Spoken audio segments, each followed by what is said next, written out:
Big Country Politics on KTAB continues.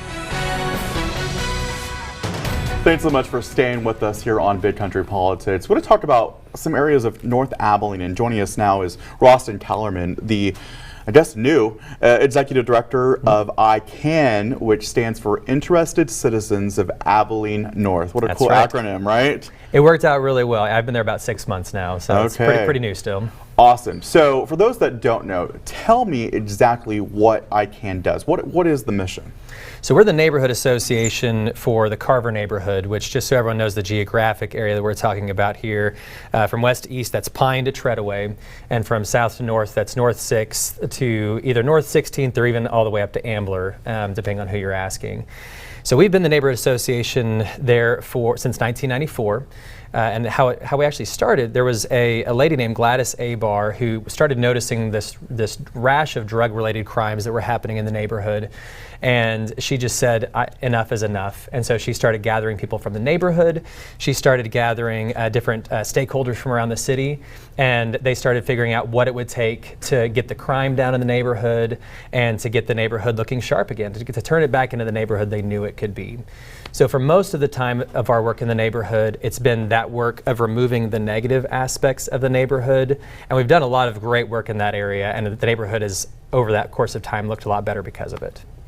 That's really cool. So we're talking about this area. Some have dubbed the area kind of as a decaying donut in aspect of, around, the Hendrick Medical Center and HSU. That area is developed, but then the area around there's been less development, right? That's right, and that's so the word that often gets thrown around in our country in those kinds of situations is gentrification.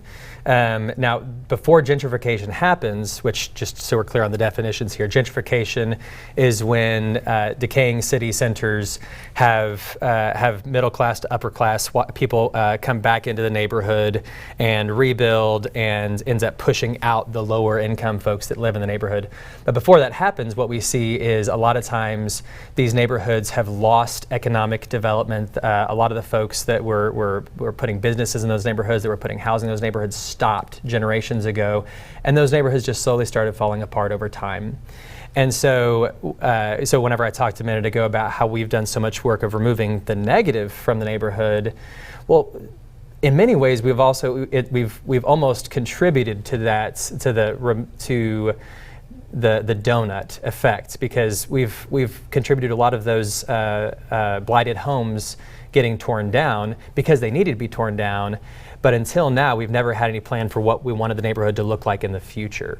So a lot of what we're actually working on now is trying to purchase properties in the neighborhood so that we can start partnering with local developers to bring the right kind of businesses, the right kind of housing into the neighborhood, so that we can regrow the neighborhood and sustain it into the kind of mixed income community that it really needs to be in order for Abilene, that part of Abilene, to thrive.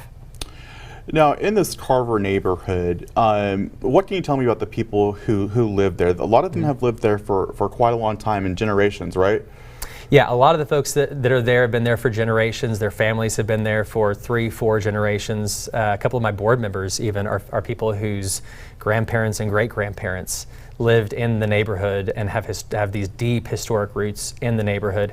And even a lot of the people that still own those the empty lots in the neighborhood are people who have historic roots in the neighborhood, who the original person that owned that property, who owned that home, died and then passed it on to their children, and then it was passed on to the grandchildren.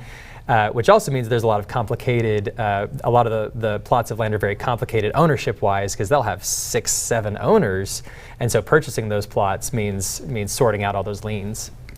So talking about gentrification, you talked about developing some of these other places and getting rid of some of these blights, but what is the answer to gentrification? Is it just continuing to develop and improve that area? So I like to say, yes, that is it, except that it's important that if left alone, gentrification has the tendency of pushing out those legacy neighbors from the neighborhood, which is bad. It's bad for just justice in general. We don't want to see people get pushed out of where they're from.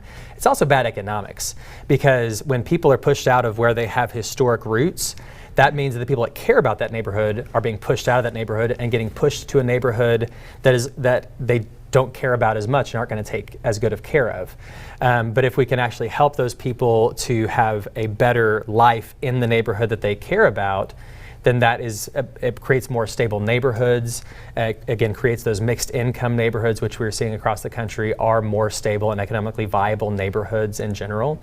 The gentrification, I like to say, is, we've all seen those old cartoons where there's a dam that's about to burst and Bugs Bunny's sticking all of his fingers and toes into the dam and trying to plug the holes. But that dam's going to break. Mm-hmm. There's no way to stop it. But what we can do is that we can change the economic the economic realities downstream, so that the people downstream aren't washed away by that coming flood.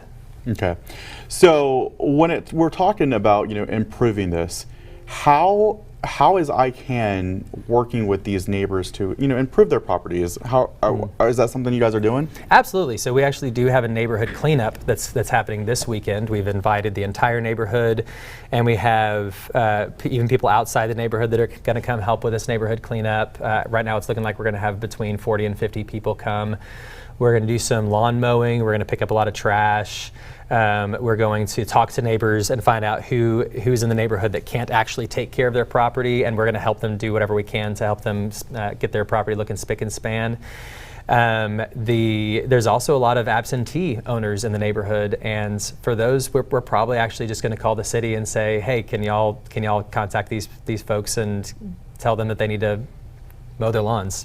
Now, are you guys working with the Office of Neighborhood Services as well? We are. Yeah, we love the Office of Neighborhood Services. Really, awesome. Really great folks over there. And so what do they help you guys with?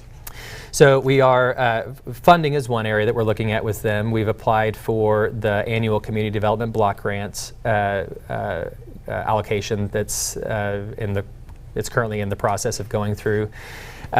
We've talked with the Keep Abilene Beautiful office, which is connected to them. But in general, they're just a great advocate for us with the city.